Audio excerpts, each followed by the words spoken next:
Hello guys, ब्रह्मास्त्र movie में आपका स्वागत है। देख ली ब्रह्मास्त्र? अगर हाँ तो ये वीडियो आपके लिए है, अगर ना तो बहुत स्पॉइलर वार्निंग। पहले फिल्म देखो, उसके बाद वापस लौट आना, अपन इधर ही मिलेंगे, टेंशन नॉट। सबसे पहले बात करेंगे ईशा की। फिल्म में इनको नॉर्मल ह्यूमन दिखाने की पूरी कोशिश की गई है, लेकिन कभी सोचा ईशा के पास आते ही शिवा की आग अंगार में क्यों बदल गई? और अनीश सर ब्रह्मास्त्र का टुकड़ा शिवा के हाथों में ना देकर ईशा को क्यों पकड़ाते हैं? और फिर शिवा के फ्लैशबैक में हमेशा ब्रह्मास्त्र के साथ जुड़े हुए लोग ही दिखाई देते हैं, तो ईशा का लाइव एक्सीडेंट शिवा के सपनों में कैसे आया? दोस्त, ये ईशा कोई और नहीं, हिंदू रिलीजन में मेंशन गॉडेस शक्ति हैं, वो जिनके बिना शिव अधूरे हैं और जिनके साथ मिलकर पूरे हो जाते हैं। कोई बड़ी बात नहीं है अगर ईशा का कैरेक्टर इस ब्रह्मास्त्र की कहानी का असली मास्टरमाइंड निकले। अब बात करेंगे जुनून उर्फ मोनी रॉय की। बहुत क्लियर शब्द बोले थे इन्होंने, मेरी जान मेरी है ही नहीं, मेरी जिंदगी का सिर्फ एक मकसद है ब्रह्मास्त्र। हाथ के बगल में आपने अग्नि अस्त्र को नोटिस किया जिसमें देव की शक्तियां मौजूद हैं। क्या लगता है देव ऐसे ही किसी को भी अपना सबसे ताकतवर अस्त्र पकड़ा देंगे? फिल्म के एंड में जुनून ने जल अस्त्र का भी इस्तेमाल किया था। कैसे? ध्यान से सुनो, ये जुनून कोई और नहीं, शिवा की बहन हो सकती है। बेटा तो चला गया था माँ के पास, बेटी ने बाप को जिंदा रखना अपनी लाइफ का मिशन बना लिया। वैसे भी ऑडियंस जितना मोनी रॉय की एक्टिंग की तारीफ कर रही है, इनका पार्ट 2 में रोल बढ़ाया जाना 200% कंफर्म है। तीसरा इंटरेस्टिंग कैरेक्टर है गुरुजी का।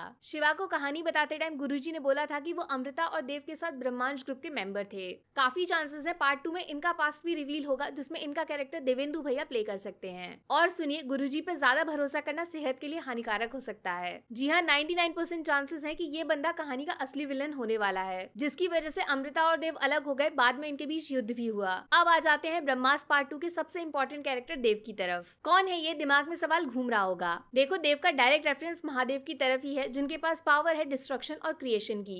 ये नई दुनिया शुरू करने के लिए पुरानी वाली को खत्म कर सकते हैं, बस कुछ ऐसा ही काम देव भी करना चाहता है, लेकिन क्यों? सबसे पहले तो देखो, ये कोई और नहीं अपने शिवा के पापा हैं, इतना तो समझ गए होगे। अमृता जो शिवा की माँ है, जिनकी छोटी सी झलक फिल्म में हमें दिखाई गई थी। उनकी और देव की जोरदार लड़ाई हुई थी, जल अस्त्र वर्सेस अग्नि अस्त्र। उसके बाद दोनों हमेशा के लिए अलग हो गए, इतना हमें बताया गया। देखो, पॉसिबिलिटी है कि देव को ब्रह्मास्त्र मिल जाता है और वो उसकी शुरुआत भी कर देता है, लेकिन बीच में अमृता उसके टुकड़े कर देती है। ब्रह्मास्त्र से छेड़छाड़ करने की वजह से भगवान का श्राप लगेगा, जिसमें दो ऑप्शन मिलेंगे, या तो मामूली जिंदगी चुन लो बिना किसी पावर के, या फिर मौत। अमृता ने अपनी पावर को छोड़ दिया और अपने बच्चे को लेकर वापस एक नई जिंदगी में लौट आई, लेकिन देव अपने अस्त्रों के साथ वहीं खड़ा रहा और देवताओं के श्राप की वजह से धीरे धीरे उसका पूरा शरीर पत्थर का बन गया। अब चूंकि अमृता प्रेग्नेंट थी और उसके अंदर देव का एक हिस्सा मौजूद था, तो शिवा के जन्म लेते ही देव के पत्थर वाले शरीर में जान लौट आई। पूरी तरह मरा भी नहीं और पूरी तरह जिंदा भी नहीं हुआ। हो तो ये भी सकता है कि अमृता की मौत का जिम्मेदार कोई और नहीं, खुद शिवा है, जिसके अंदर देव के अग्नि अस्त्र की पावर ने अमृता को जला डाला।